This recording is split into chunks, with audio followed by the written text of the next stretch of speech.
የዘንድሮ ጥምቀት በጣም ደስ ይላል። ከክልላችን የኮሪደር ልማት ጋር ተያይዞ ያማረ የደመቀ ደስ የሚል አብሮነትን የሚያሳይ የክልላችንን የሰላም የፍቅር የመቻቻል ከተማ እንደመሆኗ መጠን በዓሉም ደመቅ ያለ በሰላም በፍቅር የምናሳልፈው ከባለፈው ዓመት ደግሞ የተለየ ደስ የሚል ነው። ባህላችንን የጠበቀ እምነቱን የጠበቀ በዓል ነው። ደስ ይላል። ልዩ የሚያደርገው በሐረር ከተማ ላይ በአብዛኛው ታቦቱ የሚሄድበት መንገዶች በሙሉ በኮሪደር ለምተው ያሉበት ሁኔታ ላይ ነው ያለው። ያ ደግሞ በኮሪደር የለማው ቦታ ደግሞ በዓሉን የበለጠ አድምቆት ነው ያለው። ማህበረሰቡ ወይም ምእመናኑ እንደ ልቡ መንቀሳቀስ በሚችልበት ሁኔታ ላይ ነው ያለው። መንገዱም የኮሪደሩ ልማት በሰጠው ሰፊ የእግረኛ መንገድና የሳይክል መንገድ ተብሎ መንገዱም ሰፍቶ ልማቱ የተስተካከለ ስለሆነ ህዝቡ እንደምታዩት በየጥላው ላይ እየተቀመጠ ያረፈ አንዳንድ ነገሮችን እየተዝናና እየተወያየ ቆሞ ነው የምናየው። በፍቅር በአብሮነት አንድ ላይ በመሆን እንደዚህ ደግሞ አምሮብን በመውጣት የዘንድሮ ደግሞ ለየት የሚያደርገው ሐረር አምሮባታል። ኮሪደር ልማቱ አሪፍ ነው።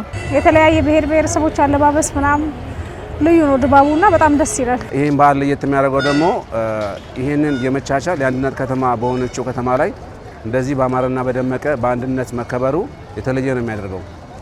ስለዚህ ይሄንን አንድነታችንን ሲጀመር በዓሉ ጥምቀት የጋራ በዓል ነው፣ የአንድነት በዓል ነው። ፍቅር አለ፣ ሰላም አለ፣ ደስታ አለ።